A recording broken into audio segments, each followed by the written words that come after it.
Hello friends, how are you doing? And thank you for joining us.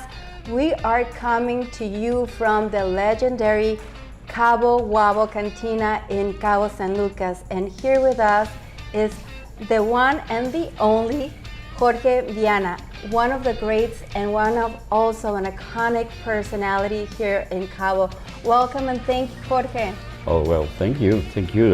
I'm so happy to be part of this moments that we are gonna talk about Cabo San Lucas and the way Cabo Wabo started, how Sammy and I got to meet and see how things started the Cabo Wabo. But you know, so many people know you through the years, personalities, people that come and take the picture outside. You're a very big part of the community as you have helped so many people here. But we want to hear also the story. Where are you from and how did you come to Cabo? Right, basically I was born in South America, in La Paz, Bolivia. And my family had to go to Peru because the situation in Bolivia was a civil war. So we moved to Peru, and then from Peru we moved to Mexico.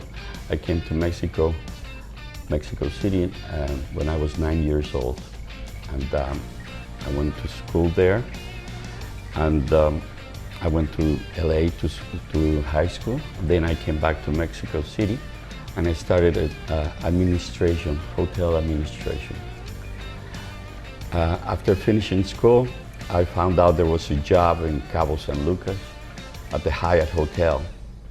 I started working as a bellman and then front desk, and then I became the assistant manager of the hotel, 125-room hotel in Cabo Bello. Then, for some reasons, I changed to the Twin Dolphin Hotel. They asked me if we want to join them, and I moved to the Twin Dolphin with Candido Garcia, which was a great manager, and I started meeting all these famous people coming to the hotel. It was only 52 rooms, suites that every personality from Hollywood, sports, or actors and musicians show up to the hotel for a short stay, even models, all the models of the world, for Vogue, Cosmopolitan, and Allure, and 17, I don't remember which magazines, women stuff, you know what I mean? But so many of fashion, them. you know? And it was very interesting to meet all these beautiful ladies and these movie stars and rock stars. And finally, I had to meet Keith Richards, and Keith Richards was the biggest sensation, the biggest personality I met at the Twin Dolphin Hotel. And now, what year is this? That's, I'd probably say 1983. There was not a lot of things here back then, I remember. Yep, it was a very small village. You know, I got here, there was only 5,000 people. 1976. Wow. So I've been in Cabo 45 years. Well, so Keith Richards, we became a little friends, and this is a very funny story because I was working on the daytime at the Twin Dolphin, and the evenings I work at Alfonso's restaurant. You had 2 jobs. 2 jobs, and that's why Sammy liked me. I'll tell you why later. Okay. And Keith Richards was on the gas station, the only gas station in town, and I show up to the gas station, and he went to his car and grabbed a bottle of tequila, and he said, "What do you think about this tequila?" And I said, "It's okay, it's nice, it's okay tequila." And so he opened it, and we sat on the curb where the pumps are on the gas station, and we started drinking. One sip him, me, and we saw the guy at the gas station. He calls him, the 3 of us. The dispenser. Yeah, the dispenser, the guy who works at the gas station, and we had shots of tequila, blah, blah, blah. We almost finished the bottle, and then we left. I went home, and the next day he showed up to Alfonso's, and he says, "Jorge, I'm gonna get married. Can you help me out with my bachelor party?" I said, sure, no problem. Where? Right here at Alfonso's. Okay, so it was on the beach. It's where Pueblo Bonito is now, between Las Palmas and Ocho Cascadas. So we had a party there, and I had to rent a piano, and there was only one piano in town, but I got a piano from a teacher, school teacher, and she was like all worried about her piano. So we put the piano and the food and everything else, and the guests started arriving, and suddenly I see Mick Jagger walking in. That was a huge moment for me. And I shook his hand and said hi, and some other people showed up. The only Rolling Stone was Mick Jagger, and obviously Keith Richards. The rest didn't come. So later, they played the piano, the acoustic guitar, and we had a great evening. The next day was the wedding at the Finisterra Hotel. And it was a very small wedding, just a few people. And then the party was at a trailer park, El Faro trailer park. So Sammy saw that on a magazine, I think it was People magazine, and he came to Cabo to see where Keith Richards was in Cabo. So he booked his room at the Twin Dolphin Hotel, and I met him there. And probably the first question he made to me is, did you meet Keith Richards? I said, yeah. Of course, I met Keith Richards. And Patty Hansen, of course, you know, and I went to his wedding. Oh yeah, you did? Yes, I did. Then Sammy had Andrew, was a baby on that time. Now Andrew, I think he's 37, 38 years old now.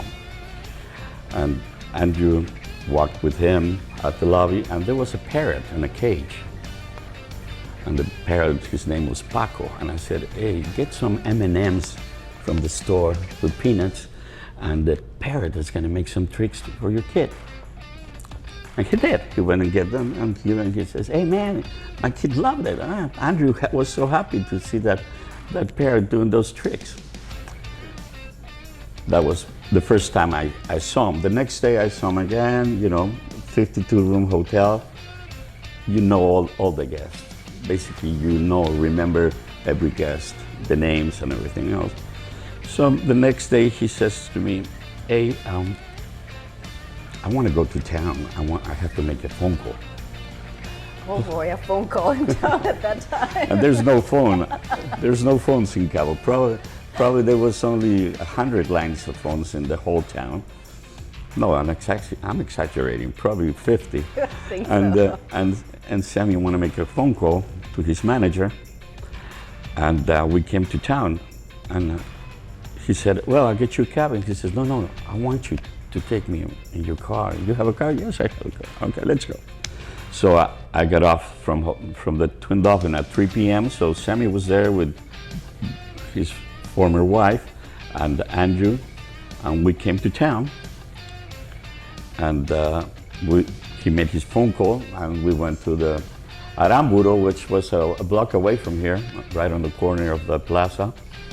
And we bought some juice and diapers for Andrew. And he said, "Let's have a drink." Okay. So we went to the Gigli Martin around the corner. And the funny thing is, that was a two-way street before. And you could park anywhere on the dirt, because it was paved only two lanes, and the rest was dirt. So we parked and got in there. We had a couple of margaritas, and then suddenly I said, "I have to go." He says, "Why? You're not taking me to the hotel?" I said, "No. I'm gonna go home, take a shower, and change my uniform to go to my other job." "What do you do?" I says, I work the front desk in the daytime, and I'm a waiter at evenings at Alfonso's.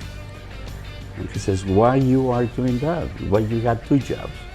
"Because I'm saving money to open a bar." And that was the magic thing. I think that moment for him was this guy wants to open a bar. Okay. And he kept it in his mind. A few months later, my wife, my ex-wife, she gets a phone call at home, and she doesn't speak English, so she hung up. It was Sammy, and he tried to call and reach me, and suddenly, this is the funniest thing, Sammy probably doesn't remember this, but a guy shows up to my house, knocks at the door, and my wife is there, and there's a package. She signs, and the guy flew from LA, delivered the package, and went back to LA the same day. Oh, wow. So when I came back from the hotel, I opened the package, and it's a little box with an answering machine. Hook it up, Jorge, Sammy. So I hook it up, and the little cassette, okay, I put it. Remember those things? So finally, I hook it up, and a couple of days later, my wife says, "Hey, the gringo called you." There's a message. So I listened to the message with Sammy, and he says, "Call me, collect to this number." So I call him. He says, "Hey, Jorge, remember you didn't know who I was, and you thought you questioned me about being the Van Halen lead singer. You're still thinking I'm the other Van Halen singer." So I said, "Okay, I want you to come to a show in San Diego, to the sports arena. Do you have a passport? Do you have a visa?" I said, "Yes, I do." "Okay. So send me fax me your passports and your visas and all the information so I can get your tickets so you come to San Diego." Okay, so I did it. I asked the Twin Dolphin, because I didn't have a fax. I used the Twin Dolphin fax machine, and I sent the fax to Sammy's assistant. And a couple of weeks later, the same guy who flew with the answering machine knocks at the door again at my house, gives a package to my wife, she signs, and the guy leaves. When I come back from the hotel, I open it, and there's 4 airline tickets to fly to San Diego. Crazy. And we flew to San Diego, and it was amazing. My daughter, Jimena and Karina, were so impressed because there was a white limo in front of us. When at the airport, they pick us up and they take us to Coronado Island, to the hotel, beautiful area, excellent. So we get to the hotel, and we get a beautiful 2-bedroom suite facing the ocean.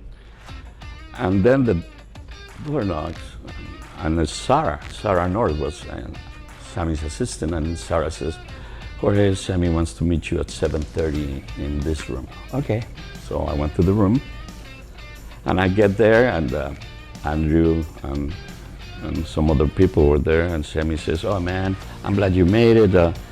Whatever you need, room service, whatever, drinks, food, whatever you need, your kids, have fun, enjoy.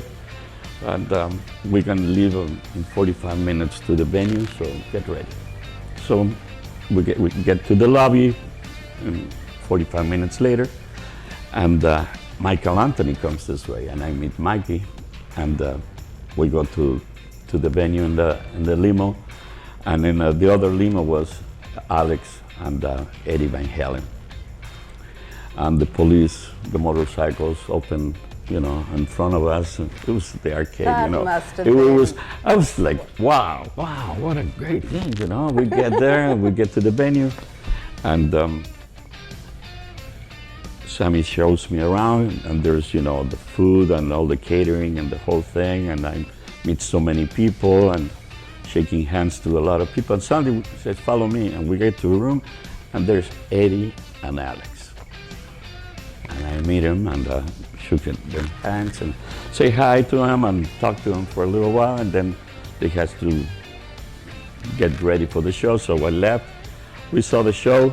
At the end of the show, Sammy says to me, "Jorge, we're gonna have a little dinner after the show, and come over." And it was in one of the areas of where the players have all the equipment and, you know, so he they had a tables and food and everything, and Sammy says, grabs a bottle of tequila and hits the bottle and says, hey, attention to his family and friends, and says, guess what? This is Jorge, the guy I met in Cabo. And you know something? He has a dream and I have a dream. And we're gonna open a bar in Cabo. Ooh. So it was a great surprise for me. And so that's how it started really, the Cabo Wabo. What a fantastic story. And yeah, it was amazing. So Sammy decided to have a club, small bar in Cabo San Lucas. So we bought this property, and there was only 3 palm trees where the stage is now. Now they are at the front. We moved them. They were tiny, now they're huge. Oh, I like that. Yeah, we moved them. Cool. And we started construction.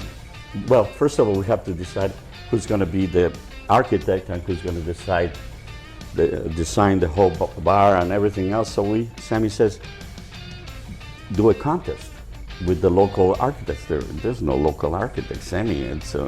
Let's see what we can do. So I found 5 architects, and I wrote what I wanted, you know, the store, the patio, restrooms, the stage, this room, offices, restrooms, everything, kitchens, and I wrote it on the square, the plan and the level of the property, and I gave them to these 5 architects, the different copies. And I'll see you guys in a month. Do whatever you guys decide. In a month, we'll see you. A month later, one of them thought it was a joke and he didn't do nothing. He didn't believe me. He let an opportunity like this pass He didn't him by? do nothing. He didn't do nothing. He didn't believe you? Yeah. How many times does that happen? Is that guy... This guy thought I was joking and he didn't do nothing. Is that guy regretful This right now or what? One, so we got 4 left. Other one, I don't want to mention names, but he did just a piece of paper, some drawings, trash. We had 3 left. Those 3, the 3 of them, really beautiful, the 3 of them. They were so different. One was very modern by Jacinto Ábalos, and the other one was out of proportion. It was too much. The stage was going to move from the ground up and things like that. This is an architect who lived across the street many years ago. And the third architect was Marco Monroy, and he won. He won the contest. And the faro was the thing that Sammy saw, and this is the one. Let's do it. So I called Marco and says, you won, man. Congratulations. Cool. So we made some changes on his original plan, and then I bought the property, you know, all these things to build it, start building and building and building. And Sammy was on tour with Van Halen in Europe, and they were, Jorge is spending too much money. You know, Eddie, Alex, Michael, they were backstage talking and says, what is he doing? So Sammy calls me and says, Jorge, man, the band, Eddie, you know, our manager, Leffler, everybody's saying, why Jorge is spending so much money? And he says, how much is the square feet? I said, Sammy, we don't talk in square feet, we talk in square meters. Yes. So that was the difference. This bar is supposed to be 1/3 smaller than it is now. This room was this big on the floor plans now. I'm glad we had that mistake. Yes. We have a perfect size of bar and cantina, you know, and suddenly they realized, oh my God, it's a huge place, you know. So it worked better. But that confusion with Sammy and Eddie, Alex, Michael were like Jorge is spending so much money. And well, we finished the bar. We went to Guadalajara to buy the furniture. We went the doors, that door like you see right there, and all kinds of things. And they're all the originals from where it began. yes. On April 22nd, 1990, we opened. And to open, we had to have to fly a lot of people down here. So I talked to Arechiga. Arechi was the owner of Idaho, California, and we did an exchange of some promotion on MTV. He gave us the planes to fly the people down. Cool. And that was a great deal. And Plaza Las Glorias gave us 120 comp rooms for the same thing. They were sponsors of the opening. And all these people flew down, all these rock stars and women, you know, that you don't see very often in Cabo. Everybody was like, wow, wow, and everybody was, suddenly in Cabo I am, Jorge, I buy you lunch and I buy you dinner. And, of course. My kids never go to those parties, and suddenly the piñatas for my daughters on these parties and this and that. I was, oh my God, so suddenly thanks to Cabo Wabo, I became a celebrity in this town, and everybody was like trying to be my friend because everybody wanted to come to that night, that opening. It was Van Halen was going to play. It was all over the world, the news that Van Halen was going to open the Cabo Wabo. So we opened that night, and it was not easy. It was too big at the beginning to fill it up, 450 people in this bar. Now 450, now we have 600 people. Well, right now with the pandemic now, but regularly we have 600 people. And that time to and lines all the way across. Yep, but that's happening, That started in 1992 when Sammy had a great idea to have the birthday bash, and October 13th was the first birthday bash, and so people started getting excited to come to that party, and we had 4 shows and some guests, and we had all kinds of things going on. Then Alice Cooper decided to do a live album at the Cantina, so we had Alice Cooper and Rob Zombie, Slash, and Sammy, and we had an album live at the Cantina. It was another thing that happened, and it was beautiful. And believe me, I was the most excited guy in my life. But one of the things that you were saying is that from all of this attention and everything, you have always stayed so humble. And that's why all the community in Cabo love you so much. Oh, thank you so much for saying that.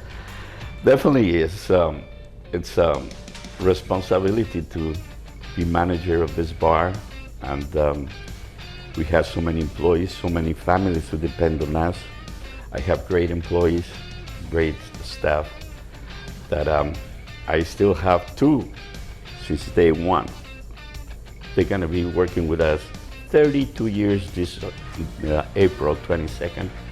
Is Manuel Mora, and this gal, she was 17 when she started with us, and she is almost a grandmother now.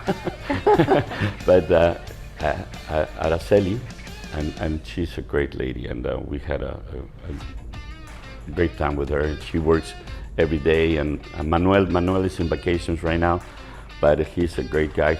I met him at the Hyatt Hotel, and we started working there together.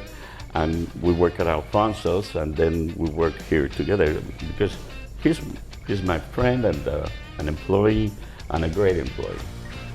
And we have so many employees that have come, and some of them are gone. They open their own businesses. They open their own ideas to have different kind of businesses, and here we have, probably you know him as Manolo Bobadilla, who has Puerta Vieja. He works here, and he has his restaurant, and he's a friend of mine, and I didn't know that. I know him. I didn't know that. That's really cool. Yeah, Manolo worked here. He actually on the day of the opening, he shaved his head. Why? Okay. Okay, and he wrote on his head Cabo Wabo. So there's a scene from MTV that you see his head, and then the camera is following him, his head, and you could read Cabo Wabo. Oh, cool. And then you see the tray with the Cabo Wabo tequila bottle on the tray, and that's one of the scenes that was very, very nice scenes on the opening night. And Manolo was there. That was it. So that opening night basically was one of the events that has changed Cabo, because you had all of those celebrities coming and going like, oh, Cabo. Yes. It looks beautiful. And I think the best thing about Cabo Wabo, and not only good for us, it was for Cabo San Lucas, for San Jose del Cabo, for Baja, that Sammy, every time he was on stage or in front of the camera and interview, he always talked about Cabo San Lucas. So now that he was ambassador of the first ambassador of tourism in Los Cabos, he deserved it very much. He was, since I know him, he was talking to all the crowds on stage. Cabo San Lucas, Cabo Wabo, this restaurant, the taco stand, the beaches, and the fishing, and everything, and that helped a lot the community. It was not only us. He could say only Cabo Wabo. No, he talked about everybody, different restaurants, very important. And that's very nice of him, and that helped the community, and that makes Sammy a person that is not only thinking about us, but on the rest of the community. And talking about the rest of the community, when we had serious situations with the hurricanes, with the Juliet and Odile, we have to close for a few weeks because there was no power. And I told Sammy, and I said, Sammy, I have a situation here. We have all this food is gonna be go bad. So we gave all the food that we have frozen and fruit and vegetables and whatever we got, even the ice, to take him home. And Sammy said, well, let's do something else. And I think he doesn't remember he did it. But we went to La Paz and bought a full trailer in La Ley, and of groceries, diapers, and things like that, That is so needed. And rice and beans and canned food and coffee and all that. And we had a problem. We couldn't get the trailer to cross by Todos Santos because the road was damaged. So we had to send pickup trucks all the way down there and take everything from the trailer and bring it back. So Sammy was like, we were back on all these neighborhoods, and we took trucks full of food, and we had people working here, all our employees. We had bags of Cabo Wabo, and these girls walk and grab stuff, and we have all the bags made exactly the same for everybody. So we have tables on these parks or areas, that football fields or whatever, and we give away the food. And Sammy was, oh man, I get goosebumps, man. All these people, man, it's so nice. They thank you so nicely, nice people. And we did it not only once, we did it a couple of times, and we had the response of the people. Then a lot of people started coming to the cantina. Hey, you have extra bags? Oh, we had to, and we had some, and we gave them away. But our employees, that's the ones we took on the first hand, all the food that we had here, and all the, we didn't want all that food to go bad. So we decided, and they were working on the street, and there were some workers across the street, and I went with the box. I said, "Hey, you guys, you hungry?" I gave us some chicken, you know. "Oh, thanks, man." And they grilled their chicken, you know, right on the sidewalk. And they were paving the street. And well, we had a But I'm good really time. happy that we talked about this, and that was something that I wanted to mention, because everybody here, you see Cabo Wabo and the celebrities, and you might come on an evening and see a rock star like hanging out with his friends, and because so many celebrities come to Cabo. But we, as a community, like people, we see also the other side, that a lot of people that just come on vacation, they don't acknowledge, not that they don't acknowledge, they don't see that. The humanity behind Cabo Wabo, behind you, behind Sammy, and how much you have helped the community, because Cabo Wabo, it's a landmark, but it's a place also that it feels Cabo. It feels like it feels so part of us. Well, definitely, Sammy as a celebrity, you know, and all his fans, with Amigos de los Niños, we decided to ask the fans to bring, you know, clothing and things that they don't use at home anymore, or appliances and toys and things like that. And on October, we put those cans by the entrance of the cantina, and everybody drops the stuff. And some people come with a full luggage. They empty their luggage and leave it, and some of them leave the luggage too. They don't care, and that's the fans. They have done a lot of stuff for the community as well. And we say lightly that, or it sounds like that, or just taking food to the communities and everything, but during a hurricane, everything shuts down. You have to look after your house if it didn't flood, if you can have access.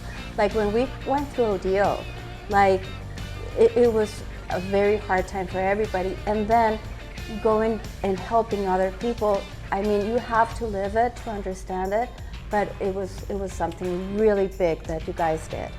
Well, that was a huge hurricane, and it was scary, and a lot of people in this town will never forget about that. Oh, well, we won't. Terrible days that we had, because it was not one day.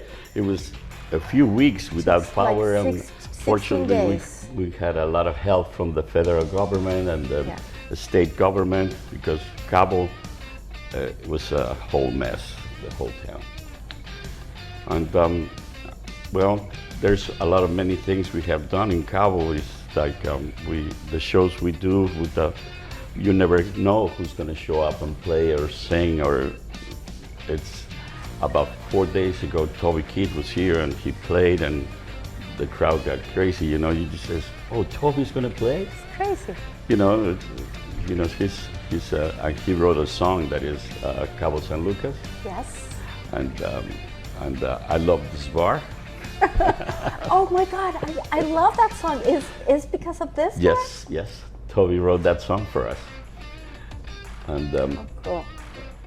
well, there's many things that people do for Cabo Wabo for us, and we have fans.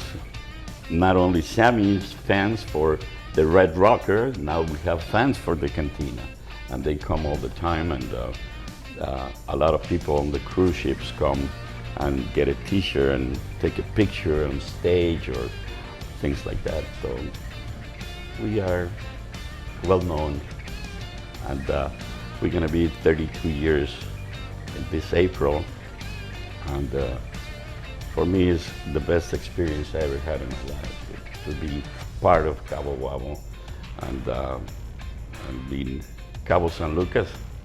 I saw it grow Cabo San Lucas. I saw Cabo. When I came here, I was at the Mar de Cortez Hotel. That was my first night, and there was only 5,000 people in this town. So now it's, I think 300,000. I don't know. It's a huge city now. Just about, yeah. Yeah, but it's nice to be part of a city, a community like this one, when you need all all the people since, they start businesses. We have seen all the hotels and the restaurants and all these businesses, because before we only had 2 people to distribute food for the hotels and the restaurants, even for the local people. You have to buy lettuce on that store because there was lettuce on that store only. Now you have 20 stores, you can get all kinds of things. You had to go to La Paz to get some of the things. Just doing your groceries was such a... Yes, everybody used to go to La Paz. How would I describe At least it? once a week you go to La Paz, or twice a month, to get a couple things that you couldn't get in Cabo. And it was, you have to drive to La Paz to get your groceries and all kinds of, When we used to come here, we used to pack everything, because we couldn't find it here. But Jorge, what a great story that when you had your dream, you were working 2 jobs, you were prepared, and when that opportunity hit, you were ready to go and take it, and look at what you guys have done, and done for so many families, for Cabo, and everything. But just before we go, tell us about that marlin. Oh, that marlin. Okay, that marlin was a regular marlin. It was mounted, and I think we got it in 1992. And one day I painted it this way so it looked like flames. And I think the first one to sign the marlin was a Slash. And we started getting all kinds of signatures, and I think this marlin works more than a lot of cars, fancy cars, and it's Can you imagine beautiful. how many people would love to have it in their homes? Exactly. It's I have Who are some of the Good people memories. that have signed the marlin? John and Whistle, Chad Kroger, Kenny Chesney, Kirk Hammett, Slash, Matt Sorum. Oh, I can tell you, I have too many people in my mind that I don't remember exactly, but it was fun, and I think we need to get insurance for that, for that marlin. I think that's a good idea, and it's a great story. And this place where we're conducting this interview, I mean, who has been in this room partying and having a great time in Cabo? Yes, we had basically all the Metallica people are in here, not together, but on different occasions. Guns N' Roses. Actually, we had one of the best shows. Like I said, it's we had the live album with Alice Cooper and Rob Zombie, and Sammy and Slash. It was a great show. I mean, because when I was a kid, I listened to Alice Cooper, and I remember the song "I'm 18," and then I was 18, and I heard that song, and when I saw it live, it was so incredible. It was a great day. You have had an amazing journey, amazing life, and thank you so much. It has been also, I have enjoyed so much this interview. I know that everybody is also going to be enjoying, and this is part also of our Cabo history. Well, we have we put a little bit to Cabo, and now we feel responsible that all the communication and things that Sammy and everybody talks about Cabo, that's why we have so many people coming down, and so many people that they are moving from another areas from Mexico to Cabo, because from Guerrero, from Mexico City, from every part of Mexico, and a lot of other countries, even Argentina and Peru, people come to here, and they want to move to Cabo because they like it, and the weather is nice, and unfortunately we have a couple months when we get a little hurricane, but the rest of the year is a great place to live. It's safe, and we have met a lot of people, very interesting people in Cabo. Wow. Safe. That's one more thing before we go. Okay, about safe, because people go like, oh, Mexico, so this, and if you go to Cabo, be careful.